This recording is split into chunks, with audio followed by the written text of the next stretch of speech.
kita tingkatkan kualitas baca Al-Quran kita, sehingga nanti kita akan meninggal dengan kalimat-kalimat Al-Quran. Akan dibungkus semua kain kafan kita dengan lantunan Al-Quran. Akan datang Al-Quran di yaumil qiyamah menjemput kita karena pernah membacanya masa di dunia. Semua berkat Al-Quran. Sampai hari ini tidak ada satu manusia pun yang diterlantarkan terlunta-lunta dalam kehidupannya karena beliau mengamalkan Al-Quran. Orang yang meninggikan Al-Quran akan diangkat derajatnya di dunia sampai ke yaumil qiyamah. Berapa juz sudah kita baca sampai hari ini 17 Ramadan? Ataukah Al-Quran itu belum tersentuh oleh tangan mulia kita? Belum satu juz pun yang kita baca. Akankah kita mampu menjawab di yaumil qiyamah? Al-Quran itu sebagai imamku. Hari ini kalau kita ingin menanyakan, ada orang di kalangan kita yang berKTP-kan Islam, yang merasa ribut dengan bacaan Al-Quran, yang merasa sumpek telinganya saat dibacakan Al-Quran, atau tidak pernah damai hatinya kalau dibacakan Al-Quran. Jangankan untuk orang lain, diri sendiri pun kalau membaca Al-Quran tidak dapat ketenangan. Itu perlu dipertanyakan.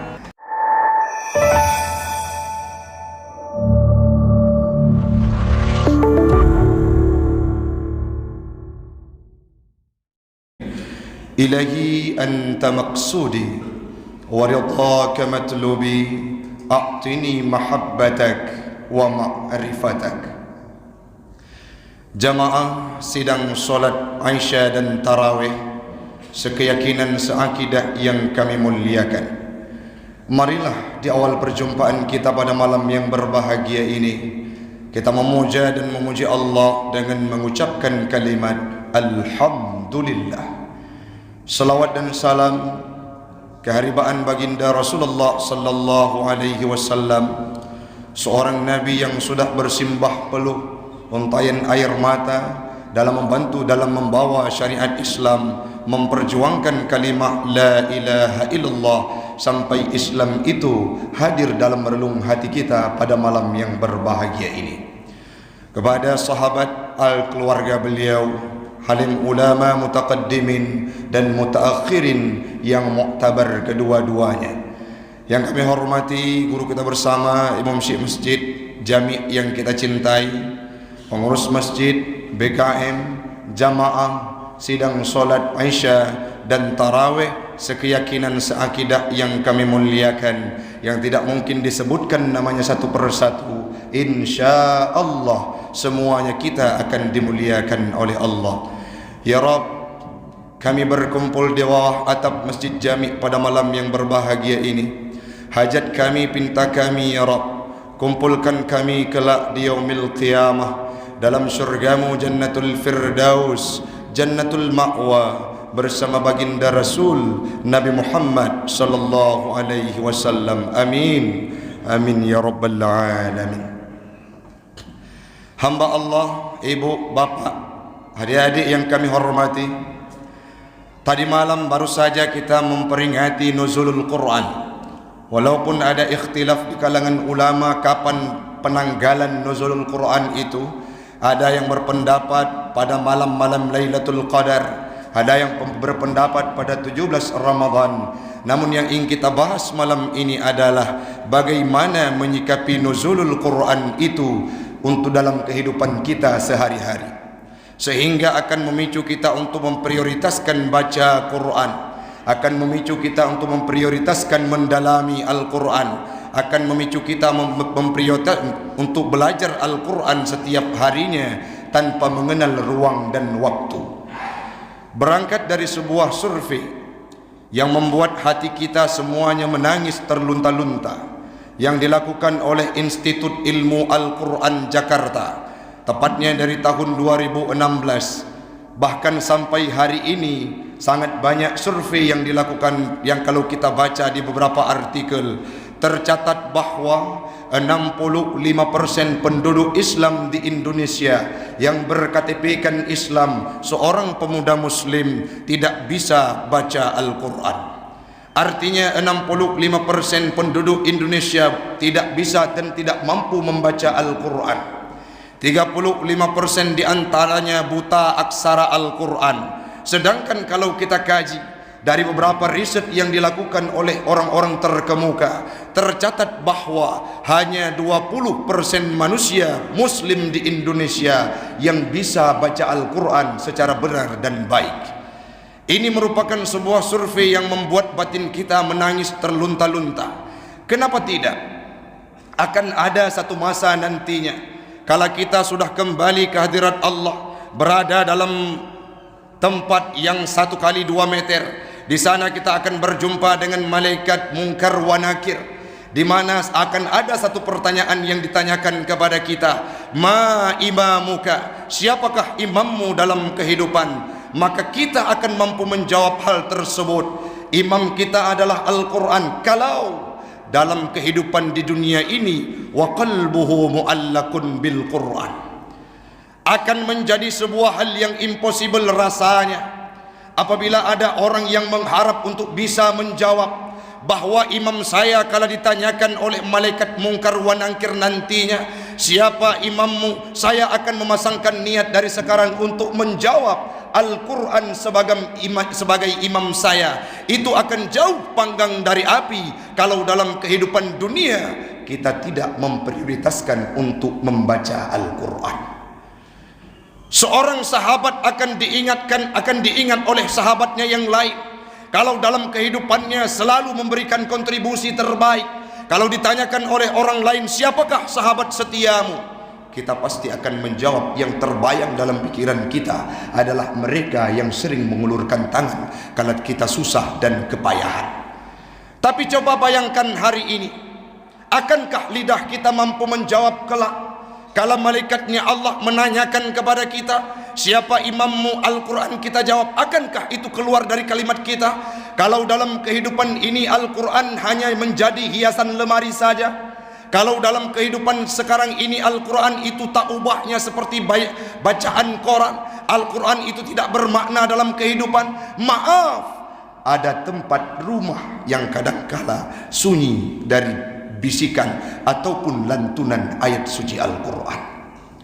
Berapa banyak rumah yang kita datangi hari ini yang ada Al-Qurannya kadangkala di sudut rumahnya, tapi sayang saat kita buka, yang berterbangan hanyalah debu, tanda bahwa Al-Quran sangat jarang dibaca. Kita yang hadir di bawah Masjid Jami malam ini, mari kita tanyakan dalam pribadi kita masing-masing, berapa akumulasi persentase Al-Quran itu kita jadikan sebagai sahabat dalam kehidupan. Berapa juz sudah kita baca sampai hari ini 17 Ramadan? Ataukah Al-Quran itu belum tersentuh oleh tangan mulia kita? Belum 1 juz pun yang kita baca. Akankah kita mampu menjawab di yaumil qiyamah, Al-Quran itu sebagai imamku? Padahal kalau kita mau merenungi orang-orang yang tidak Islam saja, orang-orang yang sekaliber Umar bin Khattab yang kerasnya luar biasa, dalam catatan sejarah Umar bin Khattab itu tidak pernah dikalahkan dalam pergulatan yang dilakukan di kota Mekah. Beliau dikenal oleh orang-orang sebagai orang yang kuat pada waktu itu. Tetapi sangat menariknya, masuk Islam Umar bin Khattab bukan karena lain, tetapi karena bacaan Al-Quran yang dibacakan oleh adindanya Fatimah, yaitu surah Taha. Kalau Umar bin Khattab mampu diluluh lantakkan oleh Al-Quran, yang mana pada waktu itu belum mengenal dengan Islam, bahkan beliau penantang untuk semua orang-orang yang mengucapkan syahadah, pernah ditendang suami dari adindanya sampai mundur ke belakang. Tapi Umar bin Khattab mendapatkan hidayah Allah pada Al-Quran yang dibacakan oleh adindanya. Sebelumnya Rasul pernah berdoa, ya Rabb, a'izzal Islam bi umarain, kuatkan Islam, megahkan Islam dengan engkau masukkan 2 Umar ataupun salah satu di antaranya. Allah menjawab dengan memasukkan Umar bin Khattab dalam Islam. Setelah beliau menanyakan kepada adindanya, apa yang engkau baca tadinya? Tidak boleh engkau pegang. Kenapa? Karena tubuhmu masih belum suci. Bagaimana cara untuk bisa aku pegang Al-Quran tersebut? Wudhu dulu terlebih dahulu, baru engkau sentuh mushaf ini. Kalau demikian, ajarkan saya wudhu. Dibawa Umar bin Khattab untuk wudhu. Setelah wudhu, beliau baca surah Taha yang ada pada adindanya Fatimah. Setelah ia baca kalimat pertama yang ditanyakan, di mana Muhammad? Semua orang yang ada di tempat tersebut ternganga dan kaget. Mereka merasakan bahwa Muhammad akan ditimpakan dengan musibah. Padahal Allah berkata lain. Datang Umar bin Khattab ke tempat Muhammad. Kala sampai di tempat tersebut, ditanyakan, saya ini Umar, siapa di dalam? Aku ini Hamzah di dalam bersama Rasulullah. Apa Nabi katakan? Biarkan Umar masuk, hari ini dia akan membawa kebaikan. Tiba-tiba Umar masuk dalam rumah tempat Nabi berdiam diri. Ya Muhammad, hari ini engkau saksikan, asyhadu an la ilaha illallah wa asyhadu anna Muhammadar Rasulullah. Kenapa demikian ya Umar? Al-Quran sudah merubah pola pikirku. Islam ini adalah agama yang sangat benar. Salah satu Umar yang lain yang tidak dimasukkan dalam Islam oleh Allah, itulah Umar bin Hisham alias Abu Jahal. Apa yang perlu kita ambil petik sejarah dari kejadian tersebut? Bahwa seorang yang keras seperti Umar bin Khattab mampu ditaklukkan oleh Al-Quran. Ada cerita yang sangat mengharukan lagi. Saat terjadinya gencatan senjata di Mekah, orang-orang yang ada di Mekah diembargo luar biasa. Kala Abu Talib sudah meninggal dunia, waktu itu Nabi Muhammad membacakan salah satu ayat dari surah Al-Fusilat dan salah satu ayat dari surah An-Najmu. Seraya ada kalimat sujud di dalamnya. Orang-orang kafir Quraisy mendengarkan bacaan Al-Quran dari Nabi tanpa terasa hatinya menangis. Semuanya sujud, tidak mengeluarkan kata-kata. Bayangkan orang kafir yang tidak Islam bisa terpukau dengan lantunan ayat suci Al-Quran. Ada seorang raja dari Ethiopia. Kalau dulu nama masa sejarah Islam itu negara Habsyah, tempat orang Islam hijrah. Raja Najasyi namanya. Raja Najasyi itu berpahamkan Nasrani, beragamakan Nasrani, tidak memeluk agama Islam, tetapi mengayomi orang Islam yang ada yang hijrah luar biasa. Datang Amr bin As sebelum beliau masuk dalam Islam. Provokator memprovokasi terhadap orang-orang Islam yang datang ke Habsyah. Disampaikan bahwa orang Islam itu tidak benar, wahai Raja Najasyi. Engkau tidak boleh melindungi mereka. Saat ada provokator tersebut, bangun Ja'far bin Abi Talib membacakan Al-Quran surah Maryam. Surah Maryam menceritakan tentang Nabi Isa. Agama Nasrani adalah orang yang percaya dan fanatik terhadap Nabi Isa. Apa yang terjadi hamba Allah? Alhasil luluh lantak mengalir air mata Raja Najasyi karena mendengarkan lantunan ayat suci Al-Quran yang dibacakan oleh Ja'far bin Abi Talib. Hari ini kalau kita ingin menanyakan, ada orang di kalangan kita yang berKTP-kan Islam, yang merasa ribut dengan bacaan Al-Quran, yang merasa sumpek telinganya saat dibacakan Al-Quran, atau tidak pernah damai hatinya kalau dibacakan Al-Quran. Jangankan untuk orang lain, diri sendiri pun kalau membaca Al-Quran tidak dapat ketenangan. Itu perlu dipertanyakan. Hati-hati yang keras di luar Islam saja bisa tunduk karena Al-Quran. Pernah suatu ketika pembesar kafir Quraisy itu, baik itu Abu Jahal, Abu Lahab, Umayyah bin Khalaf, setiap malam mereka akan melihat dan mendengar Rasulullah membaca Al-Quran. Di satu sudut rumah datang Abu Jahal, Abu Lahab di sudut yang lain. Banyak pembesar kafir Quraisy di empat sudut mereka datang, tanpa berdiam diri, tanpa memberitahukan kepada kawan-kawan yang lain apa yang ingin disampaikan. Mereka mengakui kebenaran Islam, tetapi karena egoismenya tidak mau masuk dalam agama Islam. Saat pulang berjumpa keempat-empatnya, ditanyakan salah satu di antara mereka, kenapa kamu ke sini? Saya main-main. Ya, lantas engkau kenapa pergi ke sini? Saya main-main. Akhirnya mereka tidak bisa berbohong. Mereka mengeluarkan statement yang indah. Memang benar Islam itu nyata. Memang benar Al-Quran yang dibacakan oleh Muhammad itu tidak ada tandingannya, sehingga membuat hati kita semua terpikat untuk datang ke tempat ini. Mereka berjanji malam itu bahwa kita tidak akan datang kembali. Tapi apa yang terjadi hamba Allah, walaupun mereka berjanji berkomitmen tidak akan mendengarkan bacaan yang dibacakan oleh Nabi Muhammad, yaitu Al-Quran, malam besok tanpa terasa jiwanya memanggil Al-Quran didengarkan kembali. Yang inti mau disampaikan, Al-Quran ini menjadi penawar. Orang-orang akan mendapatkan hidayah karena Al-Quran. Hidayah itu milik Allah. Hidayah itu tidak ada orang yang mampu memberikan hidayah kepada orang lain, tapi Al-Quran mampu. Inna hadzal Qur'ana yahdi lillati hiya aqwam. Al-Quran ini mampu menjadi hidayah, petunjuk bagi orang-orang yang beriman. Yang selanjutnya pada ayat kedua surah Al-Baqarah, dzalikal kitabu la raiba fihi hudan lil muttaqin. Al-Quran ini tidak ada keraguan padanya, bahkan menjadi petunjuk bagi orang-orang yang bertakwa. Hari ini yang sangat membuat batin kita tersentuh.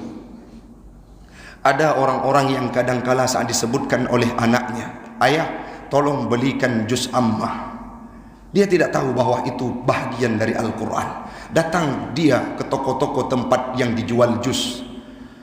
Adakah juz ammah di sini? Saking minimnya ideologi terhadap membaca Al-Quran dan mendalaminya. Padahal Rasul pernah berkata, khairukum man ta'allamal Qur'an wa 'allamahu. Orang-orang yang terbaik di antaramu, kata Rasul, adalah orang yang belajar Al-Quran dan mengajarinya. Sekarang sudah ada opini-opini sekte untuk memisahkan Al-Quran dengan kehidupan, dengan pemahaman-pemahaman agama ataupun alias kitab kuning. Ketahuilah wahai umat Islam dimanapun kita berada, sumber ilmu pengetahuan itu adalah dari Al-Quran.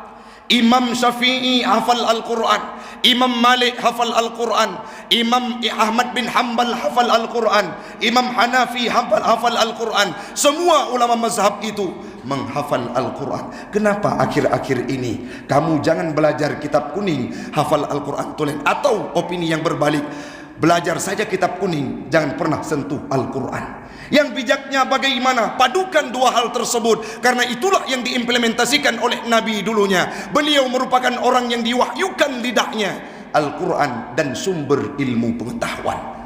Oh, itu Nabi Muhammad. Ada seorang sahabat namanya Abu Bakar.